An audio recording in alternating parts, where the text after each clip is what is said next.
Be working on some trailer loading with Castor again. So I just combined sessions 2 and 3 because session 2 is pretty short. So same thing I did in session 1, just kind of bringing him up to the trailer. I wanted to kind of see what he thought of it. And from that first session, you could tell he was a little bit nervous. Like he'd want to go in, but I think he was doing like too much in order to get the reward, and then was just didn't feel really confident about it. And you can see that here too in the second session because he's taking the food kind of quick.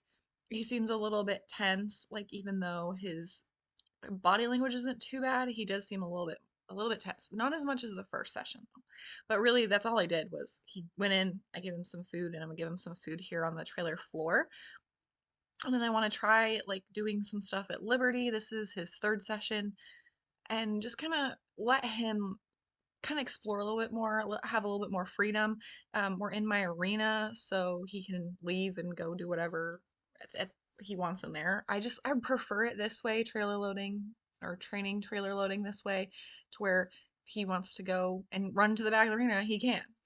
I like it a little bit better than having the halter for this particular horse. So I'll explain why I want a halter on sometimes with Dakota, my quarter horse. But for here, for Castor, I felt like he should have more choices. And you can see if you look at the right of the screen, the gate is open. So he can't leave and run to the road. But he could go into my yard, which is also fenced in, which is the area between the pastures. But that's important to note too. He could go graze if he wanted to right now. So, anyways, my goal with this lesson was really to get him just feeling more comfortable about the trailer because you could tell with his body language he was just tight. He was getting the treat really tensely um, from the last 2 sessions. So I wanted him to have a little bit more choice, to not feel forced into going in. Like some horses will feel like they don't have an out when they're wearing the halter. And I just wanted to pair just the trailer with something good. So I started with that bowl a little bit further back, like you saw while I was explaining, and now I've kind of moved it up to just right in front of the door, and then I'll probably start just putting food on the door or on the floor of the trailer. So I'm just asking him to target the door there, and giving him some food in the bowl. And you can see kind of how he's eating the food, that still a little bit tense about being there. Not horrible, but. And then at different times I move into different positions. So sometimes I'm in the trailer, sometimes I'll send him into the trailer. Sometimes I'm like further in and I have the divider shut. Like my horse is a 3-horse slant, so I'll be in the middle and I'll just shut that back divider so he has that back slot where he could go in. And I'm kind of in protected contact still, so if he wanted to turn around and run out, he can. So there's just different positions that I use for different types of horses, and pretty much all of my 3 that I'm working on trailer loading right now have different positions that I'm in, and then again at different times. So right now with Castor, I'm gonna be inside the trailer. I'm showing him like, oh look, I can stand in here, not a big deal. It's not super scary. And I'll give you treats and we'll hang out just like we usually do. Like, not a big deal. Just making it super, super positive. Once he starts going into the trailer, I'm either going to be protected contact inside the trailer behind the divider, or I'm going to be outside the trailer and like sending him into it. So it's important that I take little mental breaks for my horses and just let him take a minute away from the trailer. We'll go walk around. He can kind of decompress and then come back to it. So I like that if I'm going to work a little bit longer session, or I'll just work a really, really short session with the trailer. And you saw that earlier because that second session was like a couple seconds long. It was like 30 seconds long. So I like that for trailer loading. I like that for a lot of things, but especially trailer loading. The more you're like, I want you to go in here, I want you to go in here, the more scared they are, the more you act like a predator and they feel trapped. So it's really important for trailer loading is to give them breaks.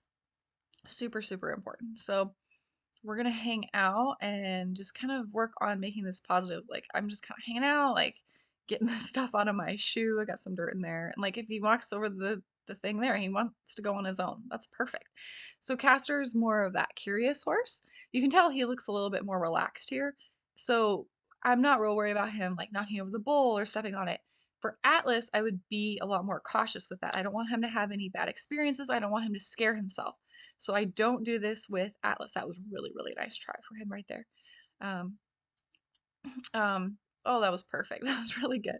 You can tell from that first interaction with the trailer where he was super tense and he did try to go in, to this is just so much better. But for Atlas, I wouldn't use the bull because I don't want him to knock that bull down and then step on it and scare himself.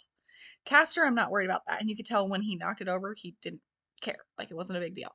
But for Atlas, that could have been a big deal and like set us back in his training. So you kind of have to be aware of so many things at once, which is can be difficult. But I knew kind of his personality and try to set them up for success. So I'm not worried about that, but I'm just giving him some more treats for trying to go in. But you also need to train the opposite behavior. So don't get too stuck on. You can see how he kind of grabbed the food quickly out of that bowl. See how he pushes down on it, and he's really trying to grab it. So he is a little tense here still, and he's trying to look and see, look around. None of these are bad things, but I want to kind of point out his body language.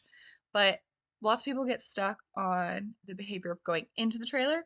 Make sure your horse can also come out and back out of the trailer nice and calmly, and he can stand in front of the trailer and just wait there for your cue to get into the trailer. In the beginning of training both Mustangs, I overlooked that important part. I got the backing out cue. They come out nicely, but they as soon as the trailer is open, they're like inside, which could become dangerous if you're trying to, put other horses in or you're waiting or something like that. You're not set. You don't want just the horse to just see the trailer and run inside it, which is a nice problem to have, but it can still be dangerous.